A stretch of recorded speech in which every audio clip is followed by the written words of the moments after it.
کسی گاؤں میں ایک بڑا زمیندار رہتا تھا۔ خدا نے اسے بہت سی زمین، بڑے بڑے مکان اور باغ دیے تھے، جہاں ہر قسم کے پھل اپنے اپنے موسم میں پیدا ہوتے تھے۔ گائے اور بھینسوں کے علاوہ اس کے پاس ایک اچھی قسم کا بیل اور عربی گدھا بھی تھا۔ بیل سے کھیتوں میں ہل چلانے کا کام لیا جاتا اور گدھے پر سوار ہو کر زمیندار ادھر ادھر سیر کو نکل جاتا۔ ایک بار اس کے پاس کہیں سے گھومتا پھرتا ایک فقیر نکل آیا۔ زمیندار ایک رحم دل آدمی تھا۔ اس نے فقیر کو اپنے ہاں ٹھہرایا، اس کے کھانے پینے اور آرام سے رہنے کا بہت اچھا انتظام کیا۔ 2-4 دن بعد جب وہ فقیر وہاں سے جانے لگا تو اس نے زمیندار سے کہا، چودھری صاحب، تم نے میری جو خاطرداری کی ہے میں اسے کبھی نہیں بھولوں گا۔ تم دیکھ رہے ہو کہ میں ایک فقیر ہوں، میرے پاس کوئی ایسی چیز نہیں جو تمہاری خدمت میں پیش کروں۔ ہاں، میں جانوروں اور حیوانوں کی بولیاں سمجھ سکتا ہوں۔ تم چاہو تو یہ علم میں تمہیں سکھا سکتا ہوں، لیکن تم کو مجھ سے ایک وعدہ کرنا ہوگا کہ تم یہ بھید کبھی کسی کو نہیں بتاؤ گے، اور یہ بھی سن لو کہ اگر تم نے یہ بھید کسی سے کہہ دیا تو پھر زندہ نہ رہ سکو گے۔ چودھری نے کہا، بابا، میں تم سے وعدہ کرتا ہوں کہ میں یہ بھید کبھی کسی کو نہیں بتاؤں گا اور تمہارا یہ احسان عمر بھر یاد رکھوں گا۔ خیر، فقیر نے اسے جانوروں اور حیوانوں کی باتیں سمجھنے کا عمل سکھا دیا اور چلا گیا۔ زمیندار کے پاس جو بیل تھا وہ بیچارہ صبح سے پچھلے پہر تک ہل میں جتا رہتا۔ شام کو جب وہ گھر آتا تو اس کے کھانے کے لیے بھوسا ڈال دیا جاتا، لیکن گدھے کو سبز گھاس اور چنے کا دانہ کھانے کو ملتا۔ غریب بیل یہ سب کچھ دیکھتا اور چپ رہتا۔ وقت اسی طرح گزر رہا تھا۔ ایک دن جب بیل کھیتوں سے واپس آتے ہوئے گدھے کے پاس سے گزرا تو گدھے نے اسے لنگڑاتے ہوئے دیکھ کر پوچھا، آج تم لنگڑا لنگڑا کر کیوں چل رہے ہو؟ بیل نے جواب دیا، آج مجھے بہت کام کرنا پڑا۔ میں جب تھک جاتا تھا تو نوکر میری پیٹھ اور ٹانگوں پر زور زور سے لاٹھیاں مارتا۔ میری ٹانگ میں چوٹ لگ گئی ہے۔ خیر، اپنی اپنی قسمت ہے۔ گدھا چپ رہا اور بیل اپنے تھان کی طرف چلا گیا جہاں بیل بندھا کرتا تھا۔ وہاں زمیندار کو اپنے نوکر کے لیے گھر بنوانا تھا۔ کچھ دنوں کے بعد زمیندار نے بیل کے لیے بھی گدھے کے پاس ہی کھرلی بنوا دی۔ جب دونوں کو وقت ملتا ایک دوسرے سے باتیں بھی کر لیتے۔ ایک روز بیل کو اداس اور خاموش دیکھ کر گدھے نے اس سے پوچھا، کیا بات ہے؟ آج تم چپ چپ کیوں ہو؟ کوئی بات ہی کرو۔ بیل نے کہا، کیا بات کروں؟ آج پھر بڑی لاٹھیاں پڑی ہیں۔ گدھا کہنے لگا، سچ جانو، تمہاری جو درگت بنتی ہے وہ دیکھ کر مجھے بہت دکھ ہوتا ہے، لیکن مجھے افسوس ہے کہ میں تمہارا دکھ بانٹ نہیں سکتا۔ بیل بولا، تم نے سچ کہا، دکھ تو کوئی کسی کا نہیں بانٹ سکتا، لیکن تم کچھ مشورہ تو دو کہ اس مصیبت سے میری جان کیسے چھوٹے گی، اور نہیں تو 2-4 دن ہی آرام کر لوں۔ گدھے نے کہا، ایک ترکیب میری سمجھ میں آئی ہے، اس پر عمل کرو گے تو 5-7 روز کے لیے تو بچ جاؤ گے۔ کہو تو بتاؤں؟ بیل بولا، نیکی اور پوچھ پوچھ، بتاؤ کیا ترکیب ہے؟ گدھے نے بتایا، تم یہ کرو کہ جب ہل والا تمہیں ہل میں جوتنے کے لیے لینے آئے تو تم آنکھیں بند کر کے کھڑے ہو جانا۔ وہ تمہیں کھینچے تو تم 2 قدم چلنا اور ٹھہر کر گردن ڈال دینا۔ پھر بھی اگر اسے رحم نہ آئے اور کھیت پر لے ہی جائے تو کام نہ کرنا اور زمین پر بیٹھ جانا۔ کیسا ہی مارے پیٹے ہرگز نہ اٹھنا، گر گر پڑنا، پھر وہ تمہیں گھر لے آئے گا۔ گھر لا کر تمہارے آگے چارہ ڈالے تو کھانا تو ایک طرف رہا، تم نے اسے سونگنا تک نہیں۔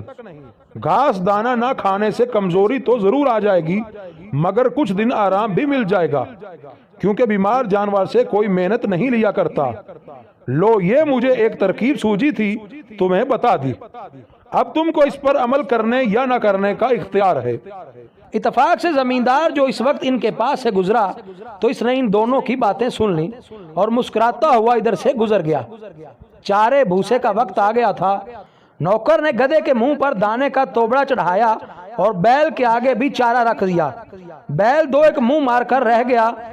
अगले दिन हल वाला बैल को लेने आया तो देखा कि बैल बीमार है, रात को कुछ खाया भी नहीं।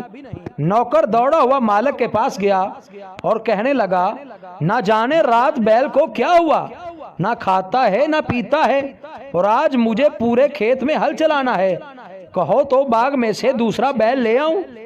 जमींदार ने बैल और गधे की बातें तो सुन ही ली थी, दिल में बहुत हंसा कि गधे ने खूब सबक पढ़ाया है। जमींदार हल वाले से बोला, अच्छा जाता कहाँ है, दूसरा बैल लाने की क्या जरूरत है, गधे को ले जाओ, हल में लगाकर काम निकाल लो। गधे पर मुसीबत आ गई। पहले तो दिन भर थान पर खड़े खड़े घास खाया करता, अब जो सुबह से हल में जुता तो शाम तक सांस लेने की मोहलत न मिली। दुम भी मरोड़ी गई, डंडे भी पड़े। सूरज डूबने के बाद जब गधा लौटकर अपने थान पर आया तो बैल ने इसका बहुत शुक्रिया अदा किया और कहने लगा, भैया तुम्हारी मेहरबानी से आज मुझको ऐसा सुख मिला कि सारी उम्र कभी नहीं मिला था, खुदा तुमको खुश रखे। गधा कुछ ना बोला, वो इस सोच में था कि अगर 2-4 दिन यही हाल रहा तो मेरी जान ही चली जाएगी। अच्छी नेकी की कि अपने आप को मुसीबत में फंसा दिया। दूसरे दिन फिर हल वाला गधे को ले गया और शाम तक इसे हल में लगाए रखा। जब गधा थका हारा वापस आया तो बैल ने फिर इसका शुक्रिया अदा किया और खुशामद की बातें करनी चाहिए। गधा कहने लगा, मियाँ इन बातों को रहने दो, आज मैंने मालिक की जुबान से एक ऐसी बुरी खबर सुनी है कि मेरे रोंगटे खड़े हो रहे हैं, खुदा तुमको अपनी हिफाजत में रखे। बैल ने कान खड़े करके पूछा, सुनाओ तो, मेरा दिल धड़कने लगा है। गधा बोला, क्या सुनाऊं? मालिक हल वाले से कह रहा था कि अगर बैल ज्यादा बीमार हो गया है और उठने के काबिल नहीं रहा तो कसाई को बुलाकर इस पर छुरी फिरवा दो। बैल कसाई के नाम से कांप उठा और कहने लगा, फिर तुम क्या मशवरा देते हो?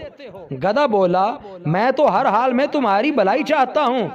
अब मेरा ये मशवरा है कि तुम खड़े हो जाओ, चारा भूसा खाने लगो और सुबह को जब हल वाला आए तो खुशी खुशी इसके साथ जाकर हल में जुट जाओ।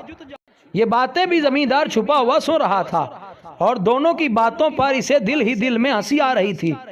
जान जाने के डर से बैल ने फिर गधे के मशवरे पर अमल किया, चारे की सारी खुरली साफ कर दी। सुबह हुई तो जमींदार अपनी बीवी को साथ लिए बैल के थान पर पहुंचा। बैल ने जो अपने मालिक को देखा तो उछलना शुरू कर दिया। इतने में हल वाला भी आ गया। इसने बैल को बिल्कुल तंदुरुस्त पाया, खोल कर ले चला तो वो इस तरह दुम हिलाता और अकड़ता हुआ चला कि मालिक को बेख्तियार हंसी आ गई। बीवी ने पूछा, तुम क्यों हंसे? हंसी की तो कोई बात नहीं। जमींदार ने जवाब दिया, ऐसी ही एक भेद की बात है जो मैंने सुनी और देखी, जिस पर मैं हंस पड़ा। बीवी बोली, मुझे भी वो बात बताओ।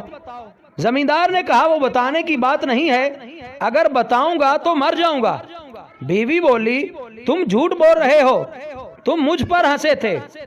जमींदार ने बहुत समझाया कि नेक वक्त तुझ पर मैं क्यों हंसूंगा, तुझको तो वहम हो गया है, अगर मरने का डर न होता तो जरूर बता देता। मगर वो कम मानने वाली थी। बोली, चाहो मरो या जियो, मैं पूछ कर ही रहूंगी। जब बीवी किसी तरह नहीं मानी तो जमींदार ने सारे पड़ोसियों को जमा किया और सारा किस्सा सुनाया कि मेरी बीवी एक ऐसी बात के लिए जिद कर रही है जिसे जाहिर करने के बाद मैं मर जाऊंगा। लोगों ने इसकी बीवी को बहुत समझाया और जब वो ना मानी तो अपने घर चले गए। जमींदार मजबूर होकर वुजू करने चला गया कि भेद खुलने से पहले 2 नफल पड़े। जमींदार के यहाँ एक मुर्गा और 50 मुर्गियां पली हुई थीं और एक कुत्ता भी था।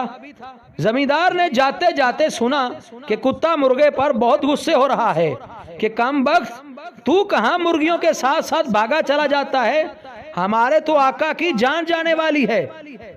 मुर्ग ने पूछा, क्यों भाई, इस पर ऐसी क्या आफत आ पड़ी जो अचानक मरने को तैयार हो गया? कुत्ते ने सारी कहानी मुर्गे को सुना दी। मुर्गे ने जो ये किस्सा सुना तो बहुत हंसा और कहने लगा, हमारा मालिक भी अजीब बेवकूफ आदमी है। बीवी से ऐसा दबना भी क्या कि मर जाए और इसकी बात न टले। मुझे देखो मजाल है जो कोई मुर्गी मेरे सामने सर उठाए। मालिक ऐसा क्यों नहीं करता कि घर में जो शहतूत का दरख्त है इसकी 2-4 सीधी सीधी टहनियां तोड़े और इस जिद्दन को तहखाने में ले जाकर इसे ऐसा पीटे कि वो तौबा कर ले और फिर कभी ऐसी हरकत ना करे। जमींदार ने मुर्ग की ये बात सुनकर शहतूत की टहनियां तोड़ी और इन्हें तहखाने में छुपाया। बीवी बोली, लो अब वुजू भी कर आए, अब बताओ। जमींदार ने कहा, जरा तहखाने चली चलो ताकि मैं भेद भी खोलूं तो कोई दूसरा जाने भी नहीं और वहीं मर भी जाऊं। बीवी ने कहा, अच्छा, और आगे आगे तहखाने में घुस गई। जमींदार ने दरवाजा बंद करके बीवी को इतना मारा कि वो हाथ जोड़कर कहने लगी, मेरी तौबा है, फिर कभी मैं ऐसी जिद नहीं करूंगी। इसके बाद दोनों बाहर निकल आए। कुंबे वाले और रिश्तेदार जो परेशान थे खुश हो गए और मियाँ बीवी मरते दम तक बड़े इत्मीनान के साथ जिंदगी बसर करने लगे। उम्मीद है आपको हमारी आज की ये वीडियो बहुत पसंद आई होगी। अगर वीडियो पसंद आई है तो वीडियो को लाइक करें और जो लोग चैनल पर न्यू हैं वो चैनल को सब्सक्राइब करके साथ लगे बेल के आइकन को लाजमी प्रेस करें।